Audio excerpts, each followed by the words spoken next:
What's going on, everybody? I am Winston Marshall, aka the Swaggy Blerd, and this is the Blerd Breakdown, the show when you need to know what had happened was.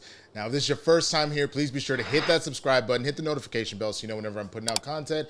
And if you enjoyed this video, please be sure to throw a like on there, leave a comment to talk about whatever, any one of these stories that's popping off and things like that. Now, for those of you that are aware already, I am in the middle of a gig right now, so I'm having to pre-record a lot of this stuff, trying to add some stuff in, do what I can here and there. So some of these topics may have already been talked about in other places. Some of these may be brand new that I had time to kind of throw in there. But I wanted to still make sure I'm giving you that good content. We're having these discussions so you know what is popping off and what my thoughts are. And I'm curious, again, what yours are as well. So ain't got a lot of time, like I said, so let me just hop right into it. Let's talk about our first topic. For those of you that are big Star Wars fans, the Acolyte that only had one season has already been canceled. Now, this is from Mark Cassidy over at Comic Book Movie. Lucasfilms has decided not to move forward with the second season of Disney Plus's latest live-action Star Wars series. The news has now been confirmed by both Deadline and The Hollywood Reporter that the Acolyte is officially canceled. The series, which was created by Leslie Headland, Russian known for Russian Doll, recently received mostly positive reviews from critics, but was not warmly embraced by the fandom, earning just an 18% audience score on Rotten Tomatoes. A certain amount of the negative feedback can be attributed to review bombing, but even so, it's clear the Acolyte was not one of the more popular Disney Plus Star Wars shows. It was an easy target, said one source, and it hurt the public perception of the show. The Acolyte got off to a strong start after its 2-episode premiere, generating 4.8 million views in its first day on Disney Plus to rank as the second biggest series premiere on the streamer this year. The show could not keep this momentum going, however. The season, now series finale of The Acolyte left quite a few open-ended plot threads, and those that did enjoy the show were looking forward to further exploration of Manny Janico's mysterious Sith warrior, Amanda Steinberg's Force-sensitive twins, Osha and May, and the debuting Darth Plagueis. Whether we'll see these characters again in some other Star Wars project down the line remains to be seen. So, as far as The Acolyte being canceled, I'll be honest with you, just because of how Star Wars has really gone in the last few years with the fan base, with the stories and things like that. I've kind of just pulled back. I actually grew up a huge Star Wars fan, had a lot of love for it, and I just felt that for me, the juice wasn't becoming worth the squeeze just based off of how people are. I love people that are still love and obsessed with it, that know so much about it. To all of my favorite Star Wars Schmoedown competitors, Laura Kelly, Ace, Molly, and Alex, I genuinely understand that love, that hardcore love for Star Wars, but I just took a step back. And from what I'm hearing, and I may eventually go back and watch this, it feels like I probably would have more enjoyed it than not enjoyed it. It sounds like there may be things that I made be like, it's okay. But for the most part, I think I would have liked it. It is watching it eventually. You'll never know. Because again, like I said, I really don't want to there's enough fights that I get in over shit already that it's the last thing I really want to put energy and effort into. But I do think that there is something very specific and pathetic of the idea of review bombing anything, honestly. I genuinely think it is very, very sad. What's wrong with you? Honestly, grow a pair. Be a normal person. I think this idea of fan bases doing that, you saw, there were plenty of reports of Snyder fans doing that to other Marvel projects or DC projects. There have been talks of Marvel people doing that to DC projects. Whenever somebody feels oh, I'm going to get you, I'm going to go and I'm going to just run on the internet and run my mouth and anonymity and it's a very childish way to handle a situation. So that element of it, I think, is really stupid. I know there were genuine people that did not like The Acolyte. I'm not talking about that. I'm literally talking about the idea of review bombing a project because you want the creator to suffer, you want the fans to suffer, anything else like that. You are a child. Grow up. All that being said, I do think it's sad because there was a decent amount of representation, it sounds like, within the show. It sounds like there were some cool characters that were going on, but it also sounds like there were things that were being played fast and loose with lore and the direction things were going, so I can also understand people being a little frustrated. I also think that representation is incredibly important, and we should be able to do that wherever we can. If something is put in just to shoehorn it, that makes things a little tricky. I don't think that was ever the case with anything going on with, like, for me, with Captain Marvel, the Marvels, anything else like that. But there have been examples in time where people are just trying to do something, and, you know, that's it. You know, it kind of sucks. And I think the other thing that was brought up that was really interesting as a comparison, X-Men 97, Bo DeMeo stuff notwithstanding, we're not talking about that. Before it all started, like, for example, Morph, it would make sense, was said to be non-binary. And the idea essentially, again, makes sense. Morph is a shapeshifter. And, like, it's constantly flowing back and forth through all sorts of shapes, bodies, all that kind of stuff. So it made sense for them to be non-binary, and for you know, however that fluidity might go throughout. But people are, oh, you're just a woke agenda. But what's funny is they all shut the up eventually. I should probably say hell, from the standpoint of the show was just so good that people eventually let that go. Like, people try to start off being like, oh, you made Gambit gay because, like, he's wearing a crop top, or it's the 90s and people used to wear that. Like, you would go to any court, street court, you saw plenty of dudes dressed like that and whatnot, or the 80s as well. It's just how the fashion was. And even if they were gay, like, it's one of those situations where, like, if you're truly changing the full-on core of the character and it doesn't make logical sense, I could see maybe somebody getting upset with that. But again, based off of who Morph is, it made perfect sense for that to work. And again, the work spoke for itself. It sounds like the Acolyte did at times have storytelling problems, and so that, like, has a lot to do with it. But I'm curious what you think. Did you watch The Acolyte? Like I said, I can't speak from a place of experience because I haven't seen the show. Did you like it? Did you dislike it? Give me real reasons why. If you disliked it, don't just be like, it was trash, it was woke. I don't care about your stupid little backwards thoughts if you're just like, it was woke. That's really sad. Again, it's in the same realm of the review bombing thing. But let's have a real, like, legitimate discussion about what you think about the show being gone. Happy, sad, let me know in the comments. But with that, let's hop on to the next one. Disney has reversed course on a lawsuit from the Disney Plus contract, saying that a wrongful death could not be held over their head. This is from Jesse Jung and John Pastiano from CNN.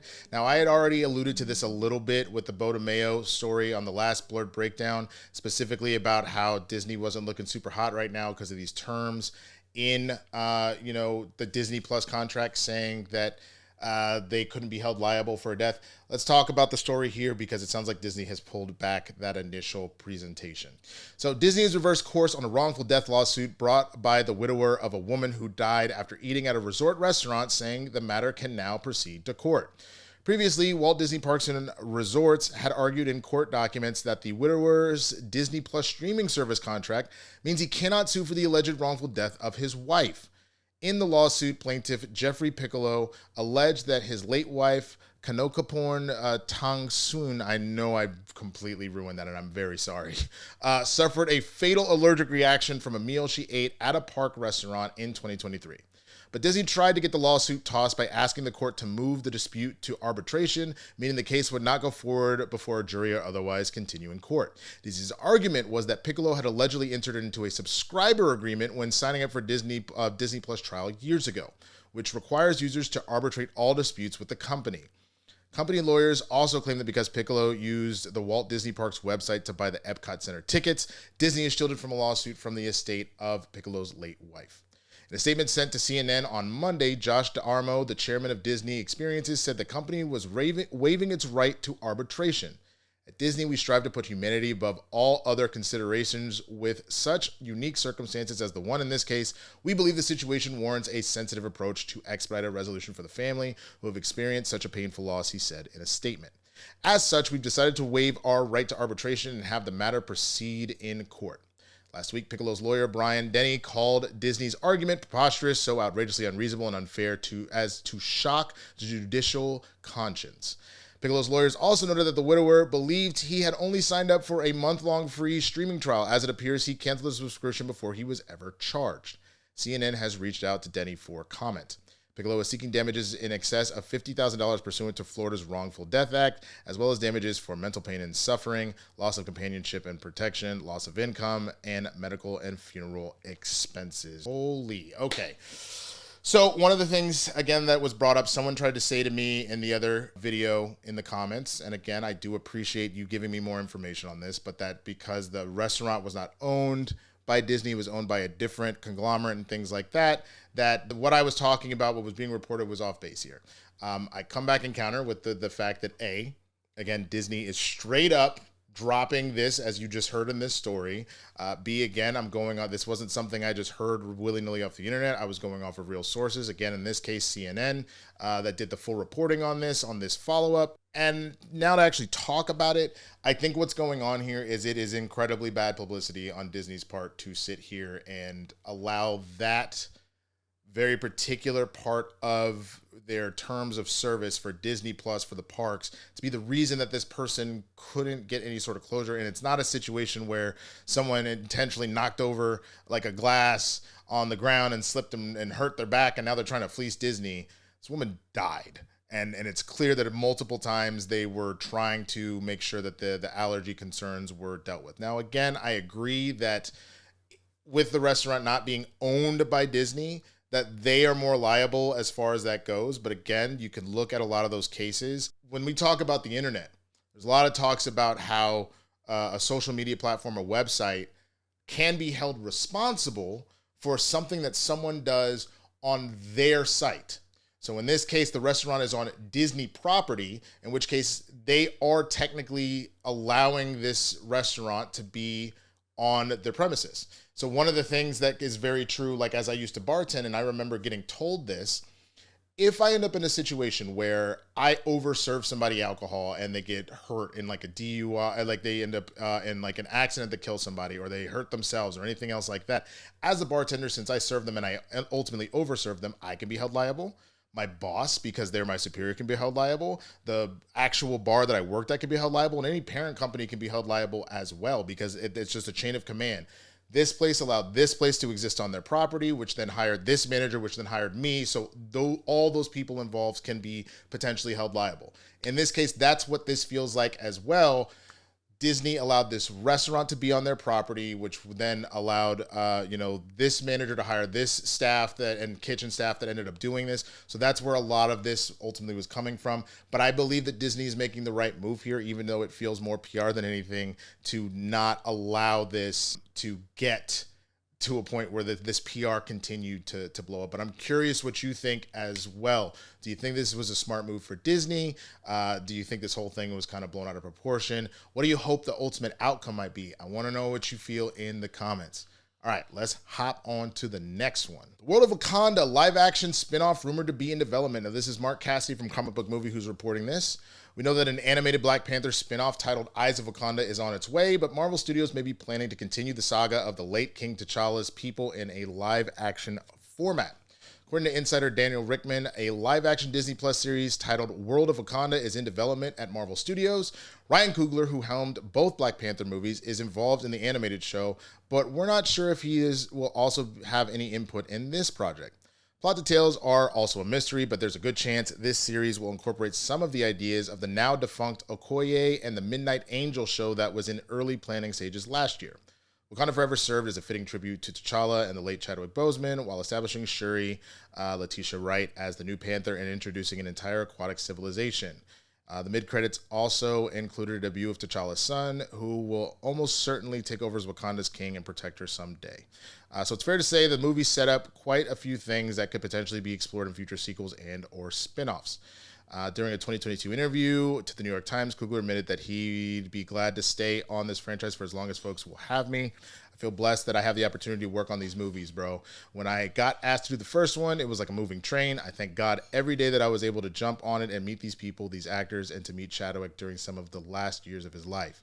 I'll do it as long as folks will have me, but I think it's bigger than just me or Joe. Between the first and second movie, we made $2 billion at the box office, which is what matters the most to corporations. So I hope that it continues, man. I hope people will still be, I hope people are still making movies about Wakanda long after we're gone. Coogler is currently working on an untitled vampire movie with Michael B. Jordan. Also producing a number of Disney Plus MCU projects, as well as the X-Files reboot. What do you think about this, y'all? Let's talk about it. Okay, I love really anything that's going to be coming out of Wakanda. I will be honest. because there is a big talk about the recast T'Challa movement and what's been going on there. When Chadwick first died, I felt very raw about it. I agreed that I didn't think that we needed to necessarily have a recast happen right away. Like, let me clarify. Right away, the fact that there was examples in the IP of Shuri but taking the mantle and whatnot. What my idea was for the film specifically, obviously I'm not the writer and all that, but what my idea for it was specifically is you do have a situation where T'Challa is missing. Whatever happened, T'Challa has gone missing, and so you end up in a situation where ultimately Shuri does have to take the mantle. You could more or less have the film kind of take off the same way that it is, one way or the other. It's that, but that the post-credit scene, instead of a child, it's a situation where just randomly you just see like an over-the-shoulder shot, and T'Challa like walks in somewhere or whatever, and you don't see his face, but you see Shuri just go, brother, and then you could go to black, and then what you've done is you've given time for this casting crew that was so near and dear to Chadwick and everything that they built together as a family can have that movie that shows the absolute utmost respect and honoring Chadwick and everything.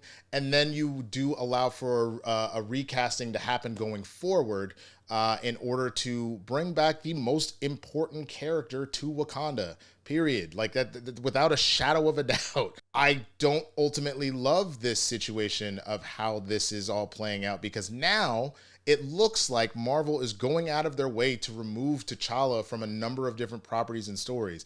X-Men 97, if the continuity is supposed to be from X-Men the animated series, that Fantastic Four show was also there. T'Challa was in that and was the king at the time, in which case it doesn't make sense, which we later learned that that's T'Chaka, not T'Challa that was in the 90s. So you've already broken continuity from that, and you've told us that that continuity is supposed to all be the same.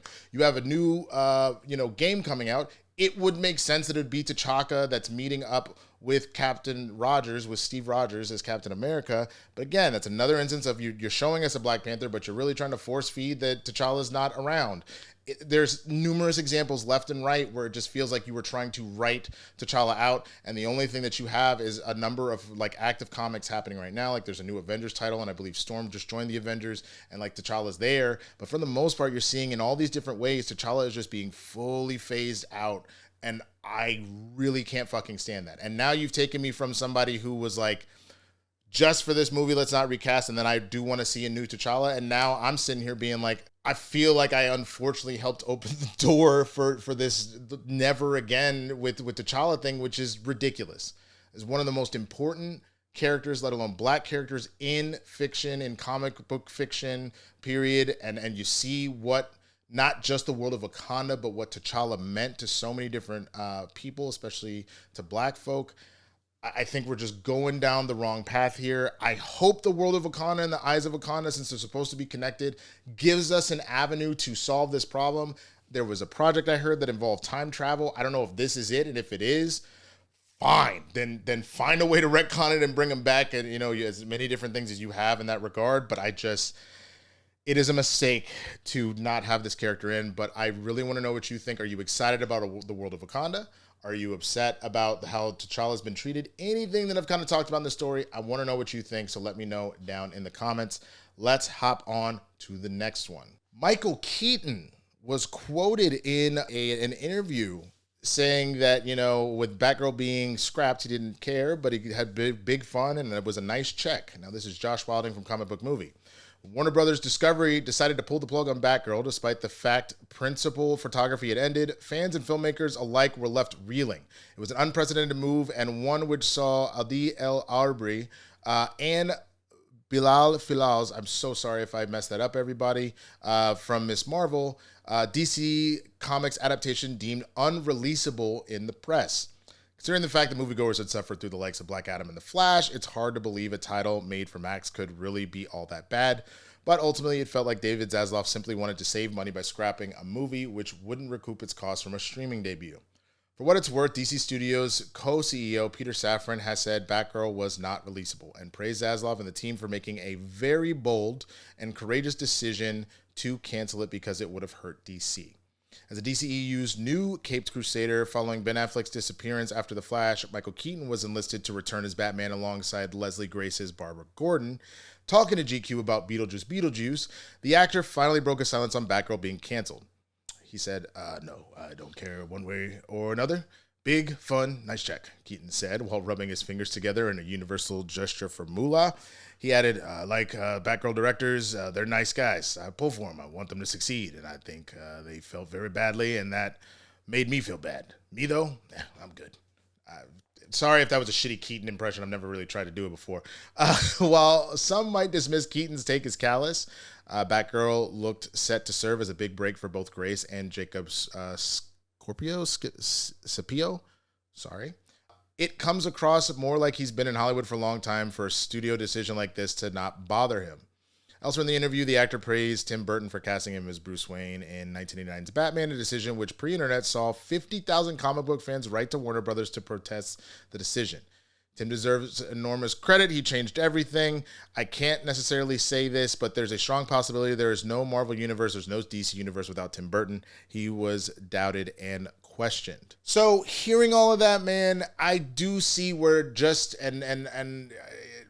I was even careful about how I was putting this in the title, where with the clip out of how this can come off as very callous and clickbaity and whatnot. But what he's saying does make sense if you've been a part of the industry. I think it was still ridiculous not to release this movie personally, a finished movie, as far as it goes, and especially knowing what ultimately came after in The Flash and Black Adam and Aquaman, The Lost Kingdom and all that.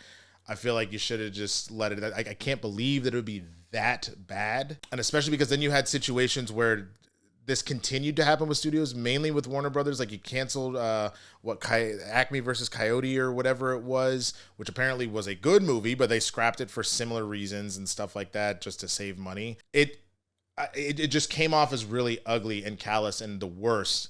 As far as what Keaton's saying, again, doesn't sound great, but for anybody that's been in the industry, you're aware until not only the check clears and the movie is out or the TV show is out, nothing exists. It's very sad to think of. And we even got to the point there where things would come out and they could still disappear. They could just cease to exist. The number of writers that I knew in the industry that their project they've been working on forever just disappeared during the strike. Same reason, both to make people feel bad, but also to save some bucks on stuff on streaming, is crazy. So it's just one of those things where it's like, knowing how this industry works, I used to get hurt about it myself, but literally until it comes out, there's no big thing. Like I had a project that I did with True Breeze, a Nerf commercial that was hilarious. Never saw the light of day because a mass shooting happened in somewhere in the U.S. I don't remember which one at the time.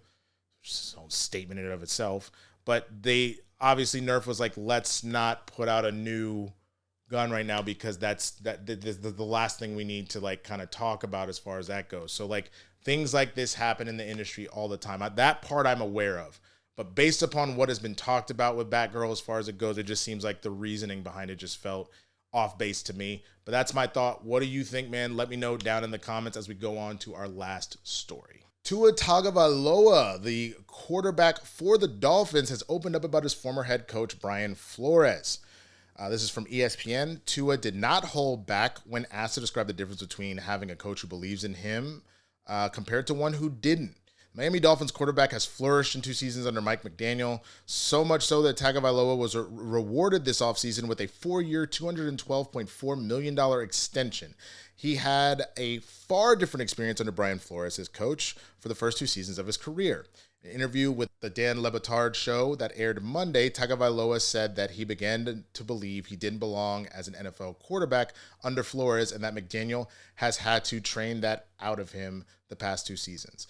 Here's a clip of his quote. To put it in simplest terms, if you woke up every morning and I told you you sucked at what you did, you don't belong doing what you do, and then you have somebody else come in and tell you you are the best fit for this, how would it make you feel listening to one or the other? You hear it, regardless of what it is, the good or the bad, and you hear it more and more, you start to actually believe that. I don't care who you are. You could be the president of the United States. You're going to start to believe that about yourself. During his rookie season in 2020, Tagovailoa was replaced twice in the fourth quarter of games by veteran quarterback Ryan Fitzpatrick. Then in 2021, there was speculation the Dolphins were interested in trading for Deshaun Watson. The Dolphins fired Flores after the 2021 season, replacing him with McDaniel in 2022. In his first season, Tagovailoa threw for 3,548 yards and 25 touchdowns, despite missing 4 games due to multiple concussions. And last season led the NFL with 4,624 passing yards, threw for a career-best 29 touchdowns, and earned his first Pro Bowl selection. Tua Tagovailoa has declined largely to comment on the nature of his relationship with Flores since his former head coach was fired in January of 2022. 3 months after Flores was fired, the quarterback was asked specifically what he would consider their relationship to be. And he said, "That's a big question. Well, I'll tell you this. I'm very thankful that he drafted me to come here and play for the Miami Dolphins. That's what I'll say." The Dolphins have faced Flores only once since his departure, a 16-10 win over the Pittsburgh Steelers in 2022, where Flores was the linebacker coach. After the game, Tagovailoa was asked whether he spoke to Flores. His answer was terse. Nope. All right. That's pretty much it. For those that don't know, Flores is now in Minnesota as a DC. All right. So all I'll say is this, man. I think that a few things can be right at the same time. I think that it sounds like Flores did not have a good relationship with Tua, and his coaching style does not work at all, but McDaniels does work for Tua and has brought out the absolute best in him, and you love to see it. I think if people remember, Brian Flores had a situation of like racism kind of happening one way or the other against him, as far as the kind of forced like tanking that they were asked him to do, and then kind of being iced out in certain positions and things like that. Enough of that was proven to be kind of correct. I know some of that is still in litigation, but I think that that can equally be true, as he was kind of an ass to Tua. And it sounds like a number of Dolphin players have also said that they didn't like his attitude, or that he was like kind of a rude or a mean coach in the way he did stuff. But you've had plenty of people praise Brian Flores for his attitude as well. So I think multiple things can be true. And I just think that this was just a bad fit, period. And you can be hard on someone, but I would hope that you at least try to, if you're going to be hard, you still give him a fair shake and you do your best to bring the best out of him. That would be the things that I hope to see. But honestly, you kind of, I can see it both ways, and it looks like that Tua now, with the situation he's in, when you watch that interview, you see how much he's grown. You know, I've only heard bits and pieces of him in interviews, but he talks about his growth and who he's become as a man, and how that adversity has made him who he is, but how much more he thrives in this situation. And that quote about the difference you can see from when someone is telling you every day they don't believe in you versus someone being there and having your back and being the wind to your sails, man. I think that that is a drastic difference, and that's something that we all would want out of a coach, out of a spouse or a partner, out of whatever. You want somebody that has your back. And to also understand, and I think everybody needs to do this, you need to understand that different people talk in different ways and have different styles of doing stuff. And as long as it doesn't get to a place of being abusive, that sometimes tough love is something that people need in order to push forward. In this case, it doesn't seem like it works. But I want to know what you think. Are you on the same page? Do you agree that Tua was kind of not given a fair shake with Brian? How do you feel about his comments and whatnot? Let me know down in the comments. And with that, that's going to be the Blerd Breakdown, y'all. I appreciate y'all rocking with me, man. If you haven't already, please be sure to hit the subscribe button, hit the notification bell so you know when I'm putting out content, and get in those comments, man. Talk about these stories. Let me know what you think. Leave a like on this video if you enjoyed it. I appreciate each and every one of you. So with that, I'm going to get out of here. Y'all stay safe. There'll be more videos coming out later this week. Again, if some of the stories are a little bit older, I apologize. I'm on set, baby. You know what it is. But with that, I'm going to get out of here. Got much love for y'all, man. Peace.